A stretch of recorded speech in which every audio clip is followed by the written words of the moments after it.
Hello friends, देखिए next type का question हम इसमें देखते हैं। Rewrite in the form of if and only if. Rule देखिए, इफ एंड ओनली इफ लिखने का क्या तरीका था, मैंने आपको बताया था। इफ एंड ओनली इफ का मतलब क्या होता है, P इक्वल्स टू Q, या फिर इसका क्या मतलब होता है, P implies Q, P implies Q and Q implies P। याद है आपको, इसका ट्रुथ टेबल भी हमने बनाया था, है ना। इफ एंड ओनली इफ का ट्रुथ टेबल भी हमने बनाया था, या जिसको हम बाई कंडीशनल बोलते थे।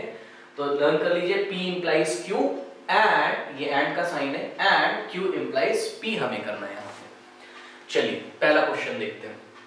If you watch television then your mind is free. अब देखिए यहां से इसको ऐसे ब्रेक कर दो, ठीक। तो इफ यू वॉच टेलीविजन, ये P जैसा बिहेव करेगा, then your mind is free, your mind is free, ये Q जैसा बिहेव करेगा। तो और इसके साथ क्या लगा है, इफ, ये सर्कल कर दे रहा हूं, इफ P देन Q। तो देखिए इफ P देन Q, एक मिला, फिर एंड। अब देखिए if your mind is free, if your mind is free, तो ये Q हो गया। तो if Q then you watch television, then ये क्या हो गया, P। तो इसको हम लोग कैसे जोड़ेंगे, इफ एंड ओनली इफ से इसको हम कंपाउंड स्टेटमेंट बनाएंगे। तो चलिए देखिए कैसे करते हैं हम। हमको फाइनली कैसा बनाना है, ऐसा बनाना है, P इक्वल्स टू Q, मतलब P if and only if Q। तो P क्या है आपका, इफ यू वॉच टेलीविजन है, ठीक है, या इफ यू वॉच नहीं, यू वॉच टेलीविजन है। कंपोनेंट स्टेटमेंट्स में चेंज करना हमने पहले देखा है, पहले की एक्सरसाइजेस में। तो चलिए क्या हो जाएगा, P implies Q and Q implies P, मतलब इफ एंड ओनली इफ क्या बनेगा, यू वॉच टेलीविजन, देखिए आ गया, P आ गया, यू वॉच टेलीविजन, फिर क्या लगा देंगे, if and only if, if and only if, फिर Q सिलेक्ट किया था मैंने, क्या था, योर माइंड इज फ्री। तो you watch television if and only if your mind is free, ठीक है ना। नेक्स्ट देखते हैं, स्टेटमेंट M दिया हुआ है हमें, if a quadrilateral is equiangular. देखिए a quadrilateral is equiangular, ये कैसा बिहेव कर रहा है, P जैसा। Then it is a rectangle, it is a rectangle, rectangle ये कैसा बिहेव कर रहा है, Q जैसा। तो P इंप्लाइज Q दिया हुआ है, फिर एंड लगा हुआ है, फिर अ क्वाड्रिलेटरल इज रेक्टेंगल, ये देखिए वापस Q आ गया, है ना। इट इज अ रेक्टेंगल, ये देखिए क्वाड्रिलेटरल इज रेक्टेंगल। इफ, फिर देन, मतलब Q इंप्लाइज क्या होने वाला है, P, it is equiangular, ये क्या है, P, ठीक है। तो देखिए इसको हम कैसे बनाएंगे,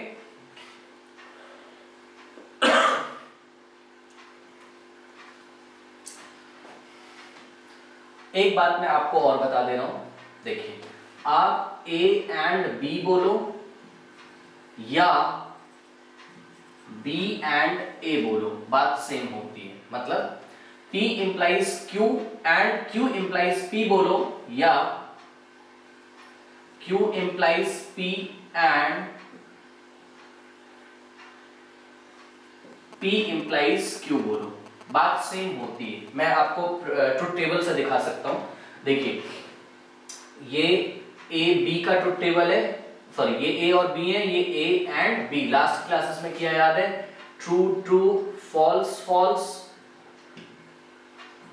ट्रू फॉल्स ट्रू फॉल्स। तो एंड में देखिए true true true, true false false, false true, false false false false. ये मैंने किसका निकाला है, A एंड B। अब देखिए B एंड A निकालता हूं, B and A, true true true, false true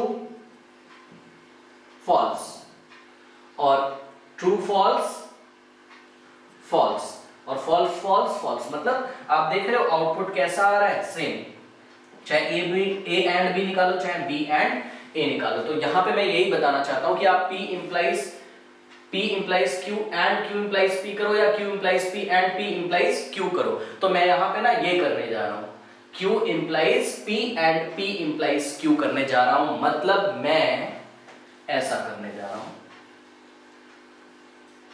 Q is equivalence to P करने जा रहा हूं ताकि उसका एक अच्छा मीनिंग निकले मैथमेटिक्स में।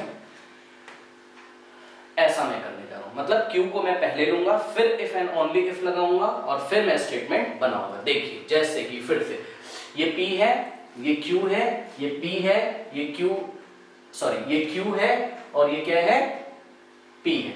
तो मैं पहले Q को लूंगा, मतलब मैं किसको लूंगा, मैं इसको लूंगा। अ क्वाड्रिलेटरल इज अ रेक्टेंगल, ये देखिए a quadrilateral is a rectangle if and only if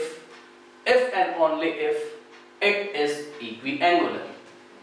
तो a quadrilateral is rectangle if and only if it is equiangular। तो यहां पे मैंने क्या किया है, Q इक्विवेलेंस टू मैंने P लिया हुआ है, कोई फर्क नहीं पड़ता, P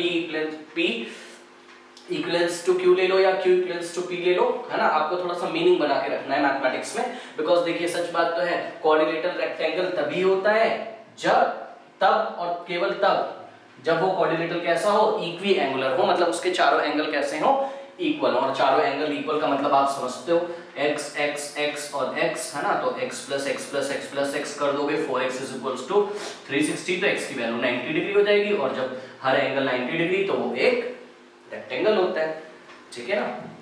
बहरहाल यहाँ पे हमें ये सॉल्यूशंस वगैरह नहीं करने हैं। चलिए नेक्स्ट देखिए, for you to get an A grade,